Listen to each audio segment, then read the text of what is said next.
mbese YouTube nicyo kintu nitwa ko nakigejejeho ibihangano byanjye. Sinigeze njya ku maradiyo ngo wenda banyime serivisi, na televiziyo nagiyeho. Ngize rero nungu urutoki nge nabamubeshyeye. Jewe ndi umuntu ukijijwe, ntabwo ibyo bintu by'ibiyobyabwenge mbi. Ngewe nywa amazi nkanywa ji. Ibyo naba nkubeshye kuko nta birori bikomeye by'abantu banditse izina nigeze njyamo ngo wenda duhurire muri sale runaka yo Rwambariro mbone ko ibyo bintu babikora koko. Neski Chelsea power mbese na waruzuko naje nisanze kwisi skills zirazade turuna dollar terisi nyikaragaje umindi nkomera y'umutima bada be my life na waruzuko nzabaho ubundi muri evaluation system kubijyanye no kwiga kwiyisi indakandagira nkamena ku kibinka kubona chess switch nko kubona gangster muri skungi nukabona nseka ngugire ngo ndishimye mbandira cyane gangster Ferdinand n'izindi fubyi zandaga hose kwisi nibutsa abanyamashyari ndetse n'abashingarazi ko akazi kabara amagambo bagambwaga ka muntu nibeshi bakubona nibeshi bakuvuga ati kiganza ugira ongeza dore uri mukuru ndacyari muto ndi munsi yawe ndi munsi y'ibirenge byawe nanjye impano yanjye nyigaragarize abanyarwanda.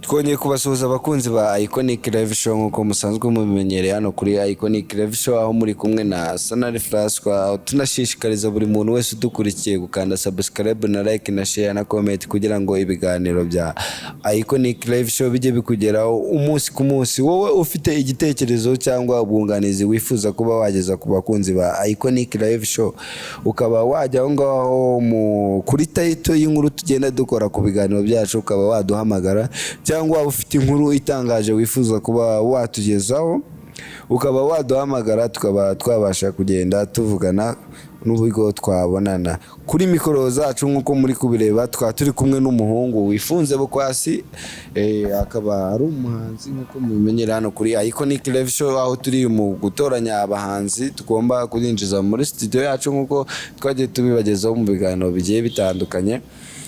Akaba ari umuhanzi ukomeye cyane hano mu Rwanda hagiye gutangira atwibwira. Bimeze bite bro? Neza. Ahazaza h'umuntu haba heza cyangwa habi, iri ni ihurizo ritazwi iherezo, ndeka nandika amateka yo nyita Neski Chess. Umuntu wacyumva Neski Chess yaravuga Neski Chess ni muntu ki? Yo Neski Chess ni umuhanzi wifuza ko ibihangano bye bigera kure hashoboka no kurenga imbibi z'u Rwanda bikagera no hanze y'amahanga, tukamamaza ururimi rwacu rwo mu Rwanda kuko ikinyarwanda nirwo rurimi ndirimbo. Neski Chess ni umuntu watangiye umuziki bwawe? Neski Chess ni umuntu watangiye umuziki akiri ku ishuri muri za 2008, akagenda akora indirimbo gake ariko nabona umwanya wo kuzijyana ku maradiyo cyangwa ku ma televiziyo bitewe nuko umwanya ari mukeya, ariko ubu ngubu yahugutse. Nimba mbyumvise 2008 niyo watangiye muziki? Muziki nawe watangiye nyiri umwana muto cyane.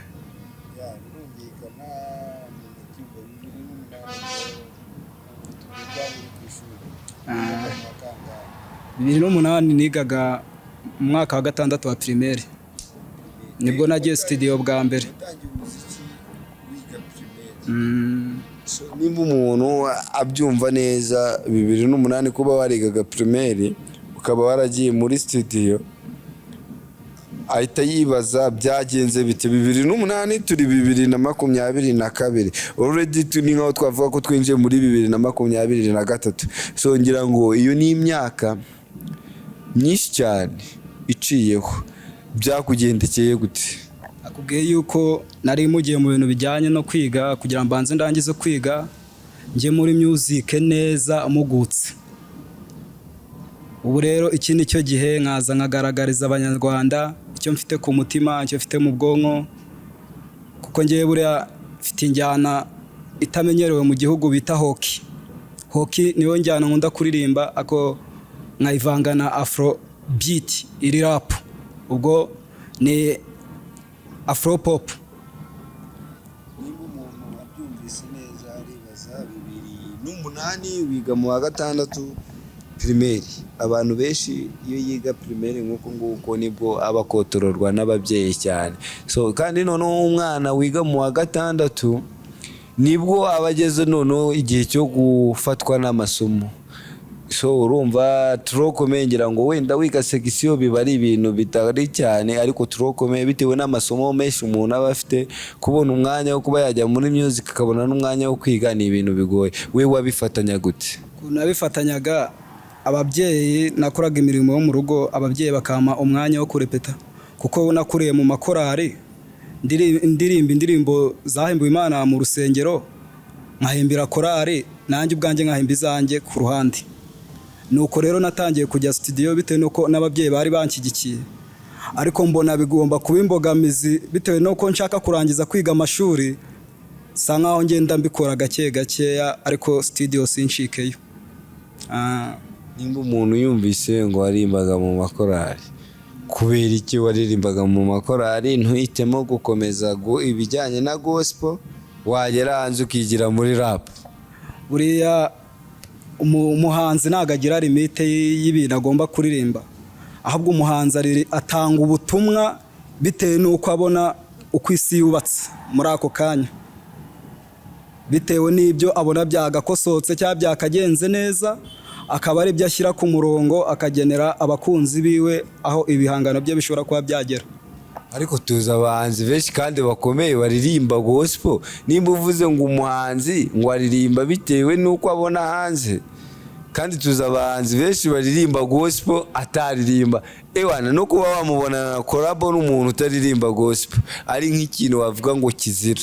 Hano mu Rwanda twagiye tubona abahanzi cyane cyane nka Theo wagiye abantu batamwumva neza kubera ko yagiye akorana n'abahanzi baririmba hip hop, ngira ngo zindirimba afitanye n'amaji, uzi n'indirimbo afitanye na Mr Kagame, aha abantu benshi bagiye bamushinja kuba yaraguye. Kuki bobo batavuga ngo abo bahanzi baririmba gospel ya nyayo, reka dusohoke hanze turirimbe bya bintu tubona hanze, ahubwo bakavuga ati nimba ari gospel ni gospel? Ni ukubera iki? Kandi wowe watubwiye yuko waririmbye bitewe n'iki n'ibyo ubona hanze. Buriya ibyo birashoboka. Uwo Theo mbajije cyangwa n'undi muhanzi wese uririmba izo ndirimbo zahimbiwe Imana, iyo ni mood yiwe, niho talent yiwe naho ngaho iri nyine. Ngiye talent yanjye nta limit igira, iyo ndirimbo yahimbiwe Imana nayiririmba, iyo ngiyo y'ibyisi twita ibyisi nayiririmba, y'urukundo nayiririmba, mbese biterwa na sije ikurikiyeho mu bihangano ngiye gukora. Ndabyumva neza nimba uvuga ngo injyana yose wayiririmba, ubyihanganire. Ariko hari ijambo tujye dukunze gukoresha ngo ikirumira habiri. Ubwo ntabwo bivuze ko haba uri ikirumira habiri utagira aho ubarizwa cyangwa aho ushingiyemo ndani? Ntabwo ari ikirumira habiri. Buriya afite umuntu ujya unyesipira wenda mu bahanzi, umuntu bita Chris Brown. Chris Brown uyu munsi uzamubona yarapye, ejo umubona ahogoza, ejo ubone mu njyana bitewe n'iki? Si mudu arimo imwemvise iki, agomba gukora iki? Ese abafana biwe nkawe yamaze gukora abafana bakeneye iki hanze ahangaha? Nicyo ushyira hanze rero, kandi ikintu cyubaka, apana ikintu kizagenda kigatuma abantu bitagenda neza muri sosiyete. Nimba umuntu wabyumvise neza ni ibintu byiza, ariko umuntu akibaza, abantu bari bakumenyereye muri korari uririmba indirimbo z'Imana, so hari indirimbo ufite hanze? Indirimbo ziri hanze zirahari nyinshi, hari indirimbo zigera muri 30 waririmbye zasohotse. Naririmbye zasohotse. Muri izo ndirimbo zigera muri 30, indirimbo 7 nizo ziri kuri YouTube wabona, ndetse ku bihangano byanjye ushaka kujyaho ugakanda subscribe, ugatanga comment, tukareba n'ikintu twakosora bitewe n'ibihangano. Tubwire channel yanjye yitwa Neskishans Official. Official. Bakunzi ba IKONIC Live Show, nkuko umukunzi wacu cyangwa umusitari wacu wabibabwiye, ngira ngo mwanyarukira ku iyo channel yiwe mukabasha kugenda mumusura mukamusapotinga, dore ko mudahari nawe ntiyakabaye ahari, dore ko ari umuhanzi udufitiye ibintu byinshi agomba kutugezaho. Ahubwo nkibaza, utubwiye ko ufite izo ndirimbo zose, abantu bakumenyereye muri gospel, bwa mbere usohora indirimbo itari gospel abantu bakuzi cyangwa se n'inshuti zawe no mu rugo babyakiriye gute? icyo gihe nyiririmba gospel nakubwiye ko nari nyiri mu makorari, nyiri mu rusengero, muri za korari z'abana, ariho urebye inganzo yaturutse. Inganzo rero igenda ikura, uko ikura niyo ikwiyoborera, ntabwo ari wowe uyiyobora. Kandi burya inganzo ikuyobora mu byiza, ntabwo ikuyobora mu bibi. Byo hoki nyifite ku mutima. Hoki ni icyo bavuga hip hop y'ikinyarwanda, cyangwa se hip hop ivanze na kinya trap. Amatsiko y'iyo njyana bita hoki. Ku bwanjye nagiye numva injyana nka za kinya trap zaje abantu batazimenyereye, twumvise niyo bita hoki. So ushobora nko kuduha wenda nk'agatero gatoya uririmba mw'iyo njyana? Pistol niyo magize abantu bose bava down, izamuriye ikiganza nimba uri umufana wanjye, ndi nka Soldier Boy ku rugamba rw'ubuzima sinatanzwe, inubwo nzozwa sinatsinzwe, abeshi n'abarenamba abandi basigira inimba, inkuta z'urugendo zirakomeza ukwizera mu isarabura. Iyo niyo hoki. Nimba nyumvise, dore ko abantu hanze ngaha usanga nk'umuntu w'umuturage wibereye iyo ngiye kumva nga atandukanye hoki na kinya trap na hip hop ni ibintu bigoranye cyane. So icyo twebwe ntabwo tuba twifuza kuba cyane ngo abandi bantu bose twifuza ngo kumenya injyana, ahubwo icyo twishimiye ni ukumenya ngo wa muntu uri muri ya njyana yadusohoreye iki, kuko ntabwo twifuza kuba tukubona ejo uri anda mu myaka izaza nawe tukakubona uri anda. Icyo twakwifuza ni ukudacika intege, ugakomeza ugakora cyane, kuko buriya nta muntu iyo urugamba aho wumva ko unaniriwe niho uba ugiye kuzamukira. So ngira ngo nawe urabizi, ahubwo umuntu akibaza ko bwawe watangiye umuziki 2008, tubwiye ko wari ufite imbogamizi z'ishuri, uba ari bwo ugiye gukora umuziki. Umuntu akibaza umaze igihe kingana iki wararangije kwiga? Kurangiza kwiga narangije kwiga segonderi, kubw'imbogamizi zimwe na zimwe bituma nakomeza ngo nige university, ako narangije kwiga 2015. Nimba umuntu yumvise ko warangije kwiga 2015, so ni ukuvuga ngo ukirangije kwiga wari ubonye umwanya wo gukora music yawe. Ahubwo nkibaza ngo music yawe urangije kwiga uyinjiyemo ndani, umuntu nkawe hari nka korabo cyangwa abahanzi waba waragerageje? Kuko hano mu Rwanda tuzi nk'abahanzi nka Austin, buriya ari mu bahanzi bagenda bazamura abahanzi, kuko urugero rworoshye baraba nyakwigendera Bravani, ngira ngo buriya amaboko akomeye cyane na ya Austin bakoranye indirimbo. Buriya ari no mu bahanzi by the way bagenda bazamura abahanzi bakiri bato. We hari nk'umuhanzi ukomeye waba waragerageje kwaka korabo akayikwima cyangwa akayiguha? Umuntu nagerageje kubiganiriza nawe, twari duhuriye kuri studio hariya F2K, ni kera cyane nyiri umwana, nigaga mu wa 2 segonderi, nibwo nahuye na Bulldog kubita kapera. Maze kumukubita kapera, ubwo icyo gihe nari nje gukora indirimbo kwa T Brown. Indirimbo ndayikora, arayumva, nangije arambwira ati wa mwana we ahazaza ni heza, ntuzacika intege. Birashoboka ko wenda waba ufite support zindi ku ruhande cyangwa nazo ufite, ako niyo nazo waba ufite, komeza, impano ntago yihishira. Kuva icyo gihe rero ntago nanongera guhura nawe, nta n'undi muhanzi nanongera guhura nawe. Icyo abo mura nabo cyane n'aba producer, ntago nagira umugisha ngo mure n'undi muhanzi wenda ngira ubufasha mwaka muri studio. Ku bwawe utangiye urugendo rw'umuziki, wegereye Bulldog, muraganiriye ariko wisuma burirengero. Kubw'iyi saha umuntu aguhuje nawe, ni nk'igiki cya mbere wabanza kumubwira? Bulldog ikintu cya mbere namubwira, nabanza ngamushimira ku bwa courage yaneye. Nyuma ya courage namubwira ati rero muvandimwe, kera nari ndi umwana naboneka, nafite n'ubushobozi bwo kuba nabona iyo tike iva mu rugo ngo ugere intanga. None ubu ngubu iyo tike nayibonera, ahubwo icyo nshaka nawe nk'umuntu ufite aho ugeze fata ikiganza ugira aho ngeza, dore uri mukuru, ndacyari muto, ndi munsi yawe, ndi munsi y'ibirenge byawe, nanjye impano yanjye nyigaragarize abanyarwanda ndetse no hanze y'u Rwanda. Nimba atari amatsiko umuntu acyumva icyo kibazo, nakubaza akantu koroshye cyane. Mu Rwanda utubwiye ko wahuye na Bulldog, ni uwuhe muhanzi wenda ukwespira hano mu Rwanda? Ngiye umuhanzi unyespira ni umuhanzi waririmbye indirimbo ikankura ku mutima. Maybe ishobora kuba ari y'urukundo cyangwa ari y'ubuzima busanzwe, ivuga ku bw'ubuzima busanzwe, kuko ishobora kukubwira ikintu ukagira aho uva n'aho ugana, ugatekereza bati ibyo narindimo ntago ari byo, reka nkosore nkore iki ngiki. Ntago nakubwira ngo n'uyu nguyu, kuko buri umuntu araza akanyemeza, yarangiza undi ejo akaza akanyemeza, nuko nguko bihora ari uruvange. Kano kanya ubu ngubu umuntu akureba hano kuri mikoro, iki kibazo nkunda kukibaza abantu benshi, kubwa ufite umukunzi ntawe? Ufite umukunzi, ufite n'abakunzi, ahubwo uwo mukunzi uvuga niwe ntazi. Mfite umukunzi, mfite n'abakunzi. Girlfriend, ya girlfriend njye ntago njya mbiha agaciro.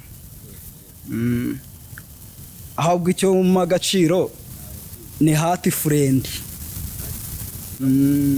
Ndamufite.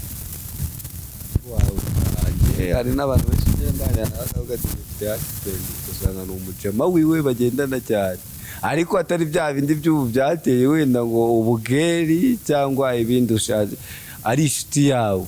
Njye nakwibarije girlfriend. Ndamufite cyane. Intwari kuba wemeye, kuko harimo abenshi bagerana imbere ya mikoro no kubyemera bikaba ikibazo gikomeye cyane. Ntago nzi impamvu, ahubwo nkaba nakubaza ikibazo kigiye gitandukanye, nkakubaza ku bwawe.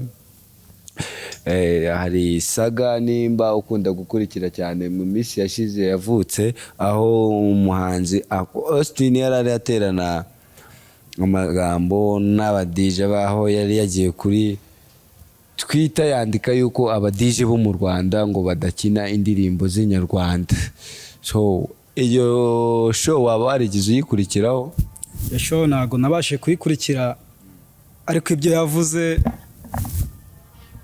bijya kuba byo. Bijya kuba byo. Ntago urebye indirimbo zo hanze y'igihugu cyacu bazikina cyane kurusha izo mu gihugu cyacu. Ibyo rero bikaba imbogamizi yo kugira ngo ibihangano byacu bigere kure n'abandi banyamahanga babimenye. Ngiye ku giti cyanjye mfite ubwo bushobozi bwo kujya mu bwonko bw'abadije, najya mbabwira byibuze indirimbo zacu bakazikina 80%, izo z'abanyarwanda, indirimbo z'abanyarwanda bakazikina 80%, izo z'abandi bo mu bihugu byo hanze no muri East Africa bose bagakina 20%. Bibaye byiza no ku maradiyo niko byagenda, kugira ngo ururimi rwacu rugere kure, impano z'abanyarwanda zimenyekane, ejo hazaza h'urubyiruko rw'u Rwanda ndetse n'ababyeyi bacu habe heza. Ube wa muziki tubyaza umusaruro, apana wa muziki tuzumvira muri ghetto. Usanga ari impamvu se batabibonamo kubakina cyane. So uko mwaba mufite karite wenda itari kuri level bo bifuza kuba bagezaho ibintu byabo? Ntago ariyo mpamvu. Ni urwango. Natwe ubwacu abahanzi tubigiramo uruhare. Gute rero? Hari igihe uri from nowhere ukagenda ugakora indirimbo hari studio, ukagenda ukajyana ghetto, abantu bagusura bakajya bayumva, ntugire urubuga uyishyiraho, ntago indirimbo DJ azayibona. Ariko abashoboye gukora bakabigaragaza bafite ubwo bushobozi, aho njya numva rimwe na rimwe bazikina. Ku bwawe birumvikana, ariko nkibaza ikibazo cyoroshye cyane. Abadije, kuko nimba iyo show nge nagerageje kuyikurikira, naganiriye n'abantu benshi bagiye batandukanye, ariko Austin yaje kugera ahantu asa naho ariho avuguruzanya na DJ Brian. Aho DJ Brian yavuze ko nga abasani bo mu Rwanda defumwe mugira, winjira ahantu nimba umudije ari acuranga ngo ukavuga ngo shyiramo na ya ndirimbo yanjye. Kandi urabizi umuntu wese ajya ahantu nka hariya yateguye ibyo agomba kugeza kuri public yiwe. So waba wemeranywa na DJ Brian cyangwa? DJ Brian nibyo nakubwiraga ngo mu DJ afite ubwonko n'umuntu. Buri ibintu byose dukora bituruka mu bwonko. Ntabwo ubwonko bwawe buzabutekereza kugepfira mu biryogo, ubundi burimo buratekereza kujya Nyamirambo kuri stade. Noneho undaba azaro wa gatatu atekereza ubwonko bwe ko bugomba kugumanya Kabanda ngo muzahuze. Ahubwo uwo muhanzi nimba ageze aho hantu akumva koko kwibihangano bye bitari gucuranga, hari ubundi buryo yabicishamo. Uwo mu DJ ashobora kutakina ku kanya, ariko nawe akamugezaho igihangano akavuga ati iki gihangano cyanjye ndifuza ko abantu bakimenya. Yaba ari umu DJ ucisha make akagifata akazagicuranga mu kindi kirori, kuko uwo munsi ntago yagipanze. Ni njye niko mbyumva. Yewe njya numva benshi bavuga ngo nkawe ku ndirimbo wakoze watubwiye ko ufite indirimbo ziri hanze, ari igitangazamakuru cyangwa studio runaka waba waragerageje kugezaho izo ndirimbo zawe ngo babe babasha kugupromotinga bikanga? Ntabwo ibyo bintu nigeze mbikora. Njye nakoraga indirimbo byandi nakubwiraga umuntu akazishyira geto, izo numva zikomveka abantu, cyangwa nanjye numva yuko ari cyo gihe bitewe naho ibe bigeze nazishyira YouTube. Mbese YouTube nicyo kintu nitwa ko nakigejejeho ibihangano byanjye. Sinigeze njya ku maradiyo ngo wenda banyime serivisi, na televiziyo nagiyeho. Ngize rero nungu urutoki njye nabamubeshyeye. Birumvikana abantu benshi tugenda tuganira bagenda batubwira yuko ngo ikibazo ngo bahura nacyo nuko amaradiyo amwe ngo yaba bagenda bagatindikira ibihangano byabo, ariko urumva already wowe nta na radio nimwe wigize ujyanaho ibihangano byawe wacishaga kuri YouTube. Urasanga atari nka mistake waba warakoze kuba ibintu byawe warahisemo kubishyira kuri social media zawe gusa? Nyine ubwo ngubwo icyo gihe niyo kana arindimo, yo yanyemezaga yuko ngomba kubanza nkabishyira YouTube, ababasha kubibona bakabibona, nyuma nkazahindukira nkakora urwo rugendo, cyangwa se abo baravuga ngo ako gatigito nkatigita ayo maradiyo, abo ba DJ, izo televiziyo, ahantu hose. Okay, kuri ubu ngubu hari konsati nimwe wari witabira ngo ubashe kuba waririmbamo? Konseri nitabiriye izazindi zo mu makaritsiye. Vuga igihe kimwe 2016 nibwo nari ngize amahirwe yo gusohokera intara yo ntago nyivuga, ariko ninasohokeye intara mu bahanzi kuri stade Amahoro muri IKONIC. Nimba waragiye konsati ubwo bise bihura n'ikibazo nenda kukubaza. Abantu benshi bakunze kuvuga ngo abahanzi iyo mugiye kuri stage mukunze kwidroga. Ako kantu nawo umunsi wagakoreshejeho cyangwa? No, jewe ndi umuntu ukishijwe, ntabwo ibyo bintu by'ibiyobyabwenge mbi. Ngewe nywa amazi nkanywa ji. Abantu babivuga se byaba bifite ishingiro cyangwa nta shingiro? Ibyo naba nkubeshye kuko nta birori bikomeye by'abantu banditse izina nigeze njyamo ngo wenda duhurire muri sale runaka yo Rwambariro mbone ko ibyo bintu babikora koko. None si kubwawe kuko ubona wenda izo droga ari cyo zafasha umuntu? Aya nta kintu zamufasha, ahubwo zakwiyobya kuko byitwa ibiyobyabwenge.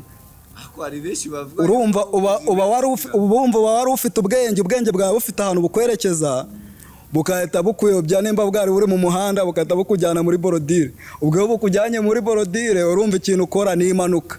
Iyo mpanuka rero ikwicira ahazaza. Ariko ngewe wenda ntago mbishyigikiye, n'abadukurikiye ibiyobyabwenge ntago ari byiza, ariko hari abantu benshi baba bagenda bavuga ati nibwo umuntu amedita fresh. So sinzi niba waba wemeranywa yuko n'ubwo ari bw'umuntu amedita fresh cyangwa? Ibyo nzabimenya ngewe ninjira mu muziki neza, kuko nge naguze droge nzikoresha. Ibihangano byanjye nibitagira aho bigera, nkabona wenda nkagira uwo muriramo nawe ndukoresha ibyo bintu, nkabona we hari aho bimugeza, nzamubaza ko kuwubikoresha, mubaze nimba ko hari umumaro ibyo bintu bimufasha ku bwenge yari asanganywe hari ikintu bimwongereraho. Dusoza ikiganiro cyacu rero bakunzi ba IKONIC Live Show nkuko mubimenyereye hano mutumirwa tukaba tugeze mu kanya ko kuba mutumirwa wacu yabasha kubashishikariza aho mwagenda mugasanga ibiganiro byiwe. By the way mukaba mwana musapotinga ku mbuga nkoranyambaga ziwe yaba iyo YouTube channel ukaba wagenda ugakora subscribe na like na share kugira ngo nawe abashe kugenda atera imbere. Ku muntu warudukurikiye wifuza kuba yagufasha yagusanga he kubijyanye na platform za bijyanye na platform yanjye usanzwe ni sketches n'amazina y'ubuhanzi mureshi abatazi kwandika chess ni chance. Kuri YouTube yanjye niyo nkunda gukoresha cyane gushyira ibihangano byanjye nitwa Neski Chance Official. Neski bandikana bakandika bakandika sa bakandika ka bagashyiraho Chance Official. Okay, no ku mafibi nkoresha Chance Neski, ushaka kunganiriza yanganiriza. Okay, kuri WhatsApp wenda ushaka wenda nk'indirimbo yanjye ya audio ntari nashyira kuri YouTube cyangwa ufite izindi support ushaka kuma nkoresha nimero 078 250 70 mbibutsa yuko iyo nimero iri no muri mobile money. Birumvikana cyane bakunzi ba IKONIC Live Show bakunzi badukurikiye ufite uwo mutima wo kukuremera akuremere. Je icyo nababwira ngo wakumva ko ne sketches byamugoye yakwegera aya majyane tunywa Neski. Ira Neski uyirebye nuguhita wongeraho chance y'amahirwe ukongeraho official ubundi ukagenda umuremera cyawe mukamwari kumwe na Sanari Frasco.